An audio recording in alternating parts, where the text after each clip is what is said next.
പിതാവിൻ്റെയും പുത്രൻ്റെയും പരിശുദ്ധാത്മാവിൻ്റെയും നാമത്തിൽ ആമേൻ. ദൈവികാനീശയിൽ ഏറ്റവും സ്നേഹമുള്ളവരെ, വിശുദ്ധ കൊച്ചുത്രേസ്യ ഒരിക്കൽ ഈശോയോട് ചോദിക്കുകയുണ്ടായി, ഈശോയെ ഞാൻ അങ്ങേക്ക് എങ്ങനെ നന്ദി പറയണമെന്ന്.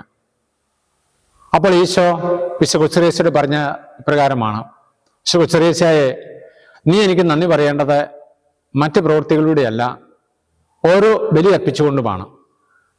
ഇത് നമുക്കും വലിയ സന്ദേശം നൽകുന്നുണ്ട്. ഏറ്റവും വലിയ നന്ദി പ്രകാശനമാണ് പരിശുദ്ധ കുർബാന അർപ്പണം.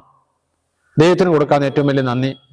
ദൈവം മനുഷ്യരായ നമുക്ക്, പാപികളായ നമുക്ക്, ബലഹീനരായ നമുക്ക് ചെയ്തു തരുന്ന നന്മകൾക്ക്, അനുഗ്രഹങ്ങൾക്ക് പ്രതിനിധിയായിട്ട് അനുദിന ബലികൾ നമുക്ക് ഈശോയുടെ പക്കൽ സമർപ്പിക്കാം. നമ്മൾ വിശ്വസിക്കണം, പരിശുദ്ധ കുർബാനയിൽ ഈശോ അർപ്പിക്കുന്ന ബലിയിൽ, പിതാവിന് അർപ്പിക്കുന്ന ബലിയിൽ ദൈവത്തിൻ്റെ സാന്നിധ്യം മാത്രമല്ല, സ്വർഗത്തിന് മുഴുവൻ സാന്നിധ്യമുണ്ട്. എന്ന് പറഞ്ഞാൽ മാലാഖമാരുടെ സാന്നിധ്യമുണ്ട്. അത് നമ്മൾ വിശ്വസിക്കണം. മാലാഖമാർ അനവരതം ദൈവത്തെ പരിശുദ്ധൻ പരിശുദ്ധൻ എന്ന് ഈ ഭൂമിയിൽ പരിശുദ്ധ കുർബാന സമയത്തെ പാടി സ്തുതിക്കുന്നുണ്ട്. നമുക്കൊരു പക്ഷേ നഗ്നനേത്രങ്ങൾ കാണാൻ പറ്റില്ലായിരിക്കാം, പക്ഷെ അങ്ങനെ സംഭവിക്കുന്നുണ്ട്. കാരണം സ്വർഗം തുറക്കപ്പെടുന്നു. ദൈവത്തിന്റെ പ്രവൃത്തി ഈ ഭൂമിയിൽ നിറവേറ്റപ്പെടുന്ന പരിശുദ്ധ കുർബാനയിൽ സ്വർഗത്തിലെ എല്ലാ സ്വർഗവാസികളും സന്നിഹിതരാകുന്നു. അത് നമുക്ക് കൂടുതൽ ശക്തിയും കരുത്തും നൽകണം.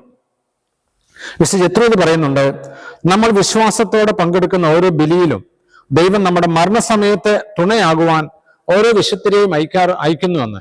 എന്ന് പറഞ്ഞാൽ ഒരുപക്ഷെ നമ്മുടെ പേരിൽ പുണ്യവാൻ അല്ലെങ്കിൽ പുണ്യവതി ആയിരിക്കും, അതിൽ നമ്മുടെ കാവൽമാലാഖി ആയിരിക്കും, അല്ലെങ്കിൽ ദൈവം തന്നെ നേരിട്ട് വരും. അത് തിരുത്തേക ദൈവം വന്ന് നമ്മുടെ ആത്മാവിനെ കൂട്ടിക്കൊണ്ടു പോകും. അത് നമ്മൾ വെറുതെ പറയുന്നതല്ല, സഭയുടെ പഠനമാണ്. അതുകൊണ്ട് തന്നെ നമുക്ക് ഈ വിശ്വാസത്തോടെ നമ്മുടെ ജീവിതം ക്രമീകരിക്കാം. ഫിലിപ്പിയർക്കുള്ള ലേഖനം 2-ാം അധ്യായം 13-ാം തിരുവചനം: എന്നാൽ തന്റെ അഭീഷ്ടമനുസരിച്ച് ഇച്ഛിക്കുവാനും പ്രവർത്തിക്കുവാനും നിങ്ങളെ ഉത്തേജിപ്പിക്കുന്നത് ദൈവമാണ്. അത് ദൈവത്തിന്റെ പ്രവൃത്തിയാണ് ഓരോ പരിശുദ്ധ കുർബാനയും. പരിശുദ്ധ കുർബാന നമ്മെ അടുപ്പിക്കുന്നതും ദൈവമാണ്. ആ വിശ്വാസം നമ്മളെ ശക്തിയുള്ളവരാക്കി തീർക്കട്ടെ, അനുഗ്രഹ പ്രാപിക്കുവാൻ പ്രാപ്തിയുള്ളവരാക്കി തീർക്കട്ടെ. നമുക്ക് ദിവ്യാനീശോയോട് പ്രാർത്ഥിക്കാം. ഈശോയെ,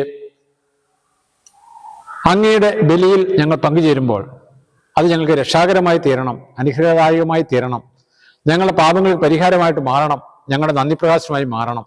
അതിനായിട്ട് ഇടയാകുന്നതിനായി ഞങ്ങൾ എളിമയോടെ പ്രാർത്ഥിക്കുന്നു. ദിവ്യകാരണമേ, കരനീട്ടി ആശ്രയിച്ച് അനുഗ്രഹിക്കണമേ.